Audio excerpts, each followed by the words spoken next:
I had just started a new job as a marketing manager at a tech company, and he worked as a software engineer at a different firm. He moved to the US from France about 8 years ago and still had this charming accent that, I'll admit, initially attracted me to him. The night we met, he was so different from anyone I'd dated before. He could talk about art, politics, travel, everything. He had this sophisticated air about him that made me feel special when he paid attention to me. Looking back, I should have noticed how he kept steering our conversation to talk about my race, asking questions about my hair, my family background, and my experiences as a black woman. But at the time, I thought he was just being culturally aware and interested.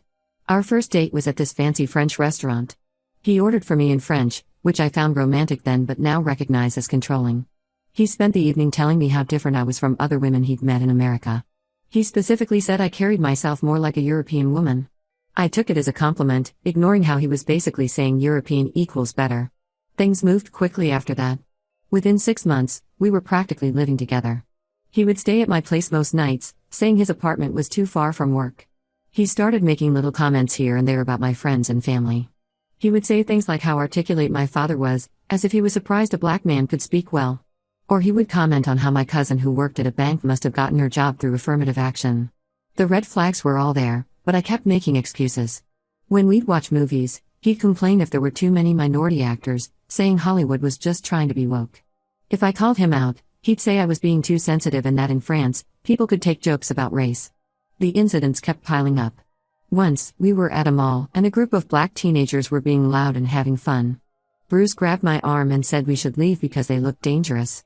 When I confronted him, he said he was just being protective and that statistics supported his concerns. Things got worse in our second year together. We were at our favorite restaurant when our server, a Muslim woman in a hijab, took our order. After she left, Bruce started muttering under his breath about how they were taking over and should go back to their country. I was shocked and called him out right there. He tried to laugh it off, saying it was just a joke and that I didn't understand European humor. The real breaking point started building when my cousin got accepted into medical school. She had worked incredibly hard, maintained a 4.0 GPA, and done extensive research work. At her celebration dinner, Bruce had the audacity to say, loud enough for everyone to hear, that medical schools were really lowering their standards these days for diversity. My entire family went silent. I was mortified. After that dinner, we had a huge fight about moving in together officially. He wanted me to quit my job because he said it wasn't natural for a woman to make more money than her man. When I refused, telling him my career was important to me, he exploded. He called me the N-word and said I was just proving stereotypes about black women being difficult. I left immediately and blocked him everywhere. Over the next few weeks, I learned even more disturbing things. His colleague Lisa reached out to me and shared how Bruce would make racist jokes at work when no people of color were around. He would mock Asian accents and make comments about his black girlfriend being one of the good ones. Another ex of his, an Asian woman, contacted me saying she had a similar experience with him fetishizing her race. Now, through mutual friends, I discovered he's dating Tracy, a black pediatrician who's known for her work in underprivileged communities. She organizes medical camps in minority neighborhoods and advocates for better healthcare access for communities of color. The irony is painful. Bruce has been attending these events with her, playing the role of the enlightened, progressive European man. Last week, our mutual friend Sarah showed me their engagement announcement on Facebook. The ring in the photo is the exact same one he proposed to me with, which I returned when we broke up. It makes me sick thinking about how he's probably making the same comments about her being different from other black women, all while secretly despising her race. I have screenshots of his racist messages, recordings of some of his rants, and multiple witnesses to his behavior. Part of me feels morally obligated to warn Tracy about what she's getting into. She's dedicated her life to helping minority communities, and she's about to marry someone who thinks her people are inherently inferior. But another part of me worries about how this will look. Will I just come across as the bitter ex trying to ruin his new relationship? Tracy and Bruce have been together for 6 months, and he's obviously playing his role perfectly. He's attending her events, supporting her causes, and probably saying all the right things. It took almost 2 years before he showed his true colors with me. Sarah thinks I should tell Tracy everything, but my other friends are divided. Some say I should mind my own business, while others believe Tracy has a right to know before she legally binds herself to a racist. I keep thinking about how I wish someone had warned me about him sooner. Edit. Thank you for all the responses. Many are asking why I stayed with him for 3 years despite the red flags. I know it sounds stupid now, but he was extremely good at explaining away his behavior and making me feel like I was being oversensitive. It's embarrassing to admit how long I let him gaslight me about his racism. Update 1. After reading all your comments and thinking it through, I decided I had to warn Tracy. I created a new email account and spent hours composing the perfect email. I included screenshots of Bruce's racist messages, photos from incidents at work, and a detailed timeline of my experience with him. I made sure to include specific dates, locations, and witnesses to show this wasn't just a made-up story from a bitter ex. I sent the email late at night and spent the next 2 days anxiously checking for a response. When Tracy finally replied, her response hit me like a truck. She was furious. Her email was long and defensive, filled with accusations and anger. Bruce, being the manipulator he is, had apparently prepared for this. According to Tracy, Bruce had already told her all about his crazy, obsessive ex who couldn't accept that he had moved on. He painted me as someone who had been stalking him and trying to ruin his relationships since our breakup. He'd even shown her edited versions of our old text conversations to support his story. Tracy said he was completely open about our relationship and how it ended because I couldn't handle his honesty about racial issues. She wrote that Bruce had grown tremendously since dating me. She detailed how he now actively participated in racial justice initiatives, even organizing fundraisers for her medical camps in predominantly black neighborhoods. He had apparently donated significant amounts to minority-focused charities and was learning about systemic racism through books and workshops. What really got to me was when she attacked my career.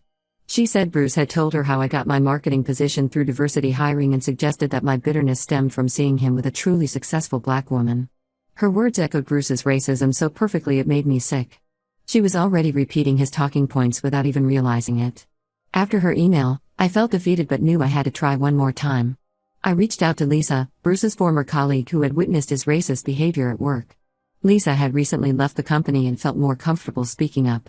She agreed to contact Tracy directly and share her experiences. Lisa sent Tracy a detailed email describing multiple incidents. She told her about the time Bruce made racist jokes during a team meeting when he thought no people of color were present. She described how he would mock Asian co-workers' accents behind their backs and make comments about their lunch smelling weird. She included screenshots of inappropriate messages from their work chat where Bruce had shared racist memes. Tracy's response was swift and harsh. She blocked both Lisa and me on all social media platforms. Then she made a long, public Facebook post about toxic ex-girlfriends who can't stand seeing interracial relationships succeed. She wrote about how some people hide their own racism by accusing others of it, and how she wasn't going to let anyone's jealousy ruin her happiness. Her friends flooded the comments section with support, calling me, though not by name, a bitter, jealous ex who needed to move on.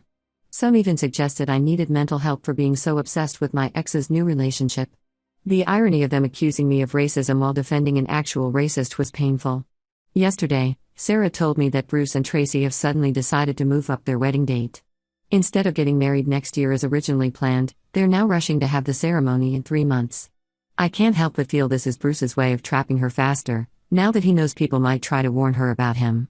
Then last night, I got a text from an unknown number. It was Bruce.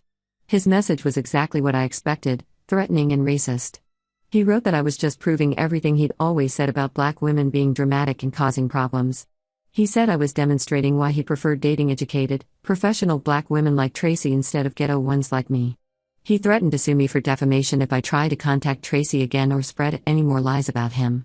He said he had saved all our communications and would prove I was harassing him. The message ended with him saying that he was actually glad I was showing my true colors because it made Tracy trust him even more. I've saved the message but blocked the number.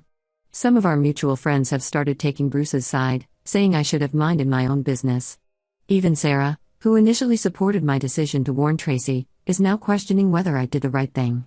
I feel completely defeated. I tried to help another black woman avoid the pain and humiliation I went through, but instead, I've probably just pushed her further into his arms. Bruce has managed to twist everything around to make himself look like the victim, just like he always does. At this point, all I can do is step back and hope Tracy figures out the truth before it's too late. I just hope she doesn't have to experience the same racism and emotional abuse I did to learn who Bruce really is. Edit. Thanks for all the supportive messages. To those asking why I didn't go to HR about his workplace behavior, he was very careful to only make these comments when it couldn't be proven. Classic manipulator behavior. Update 2. Last week started with an unexpected call from Tracy. It was late in the evening, and her voice was shaking when she asked if we could meet. She said she needed to talk about Bruce, but didn't want to do it over the phone. We agreed to meet at a small cafe on the other side of town, far from Bruce's usual spots. When I saw Tracy at the cafe, she looked exhausted. The first thing she did was apologize to me. She said she felt horrible about how she had responded to my warning. Then she started telling me what had been happening since our last interaction. It all started at a family dinner 3 weeks ago. Tracy's younger brother, who is heavily involved in social justice activism, was discussing the Black Lives Matter movement and recent police brutality cases. Bruce, who usually played along with these conversations, started getting visibly agitated. When her brother asked his opinion about a recent incident, Bruce snapped. He said people needed to stop playing the race card for attention and that police wouldn't have problems with communities that behaved properly. Tracy said she initially defended him, making excuses about him being stressed at work. But that dinner opened her eyes to other things. During her medical camp's fundraiser the following week, he made several problematic comments. When a mother of 3 talked about struggling to access healthcare, Bruce loudly commented about how these communities need to stop expecting handouts and start taking responsibility for themselves. The real turning point came last weekend. Tracy was cleaning their apartment while Bruce was at the gym. She found his old phone in a drawer and noticed it still turned on. While moving it, she accidentally opened his WhatsApp chat with his friend Jean in France. The messages were all in English because Jean was practicing the language, which is why she could read them. What she found made her physically sick. The chat was full of racist jokes and degrading comments about both me and her. Bruce referred to us as his exotic collections and joked about getting 2 educated black women to fall for his act. He called us his social experiments and made disgusting comments about how he'd never actually have mixed-race children because he wouldn't want to dilute his bloodline. Tracy showed me some of the messages on her phone. There was one where he bragged about how he was using my failed warning to strengthen his position with her. He called both of us stupid for falling for his progressive act. Another message talked about how dating successful black women made him look good at work and helped him deflect accusations of racism. When she confronted Bruce with the messages, he went through his entire manipulation playbook. First, he tried to claim the messages were fake. Then he cried and apologized, swearing he would get therapy and change. When that didn't work, he became aggressive, calling her racial slurs and saying she was proving every stereotype about black women. She recorded some of his rants on her phone. Now Bruce is on a campaign to salvage his reputation. He's telling everyone that Tracy and I conspired to destroy him because we're jealous of his success. He's playing up his immigrant status, claiming he's being targeted for being French and not understanding American culture. His family in France has joined in, posting long rants on Facebook about reverse racism and how American women are too sensitive. Some people are actually believing him. A few of our mutual friends have taken his side, saying we're being too harsh and that everyone makes mistakes. His company is officially investigating the situation, but he's already telling people he's the victim of a witch hunt. Tracy asked if we could get dinner next week. She said she needs someone who understands what she went through, not just the racism, but the gaslighting and manipulation that came with it. I agreed to meet her. Despite everything Bruce put us through, maybe something good can come from this if we support each other. I feel relieved that Tracy discovered the truth before getting married, but I'm angry that Bruce is still out there, probably looking for his next victim. At least now there are 2 of us who can warn others about who he really is. Edit, some people are asking about legal action. Both Tracy and I are documenting everything, just in case his behavior escalates. Final update: these past few months have been quite a journey. Tracy and I have been meeting regularly, usually twice a week for coffee or dinner. What started as shared trauma has evolved into a genuine friendship. We discovered we have similar tastes in music, both love hiking, and share the same dark sense of humor. It's strange how something good came from such an ugly situation. Last month, one of Tracy's colleagues at the hospital mentioned that Bruce had started dating their new cardiology resident, an Asian American doctor named Michelle. When Tracy heard about this, she didn't hesitate. She immediately went to Michelle with our evidence, the recordings of Bruce's racist rants, screenshots of his messages with Jean, and our documented experiences. This time, the warning worked. Michelle ended things with Bruce the same day. Bruce completely lost control after that. He posted a long, racist rant on Facebook about how minority women in America were conspiring against European men. He used several slurs and went on about racial superiority. His mask finally slipped completely. The post circulated quickly in our social circles before he could delete it. His company's HR department saw the post. They suspended him immediately pending an investigation. After his suspension, more people started coming forward. Lisa wasn't the only one who had witnessed his racist behavior at work. Several colleagues shared stories about his inappropriate comments and jokes. 2 other women of color he had briefly dated also reached out to share similar experiences. His family in France is still defending him.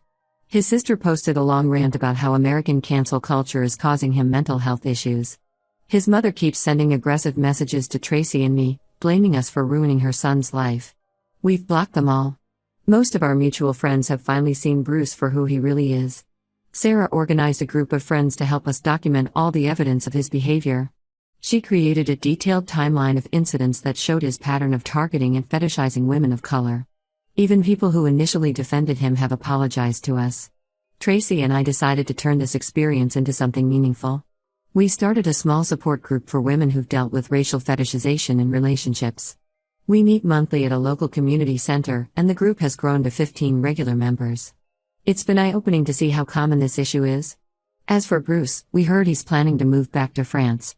His company finished their investigation and terminated him. He couldn't find another job locally after his racist rant went viral in the tech community. Tracy returned his ring last week, the same one he'd used to propose to both of us. We're planning to sell it and donate the money to the medical camp where Tracy works. Looking back, I'm glad I decided to warn Tracy, even though it initially backfired. She told me that even when she was angrily responding to my email, a small part of her started paying more attention to Bruce's behavior. She said my warning planted a seed of awareness that helped her recognize the red flags when they started appearing. Next month, Tracy and I are going on a hiking trip together. It's nice to have something positive come out of this mess. We've both grown stronger from this experience, and more importantly, we've helped prevent other women from falling into Bruce's trap. To anyone in a similar situation, speak up. You might not be believed at first, but telling the truth is always worth it in the end. Edit. Thanks for all the awards and support. For those asking, yes, we got security cameras installed, just in case.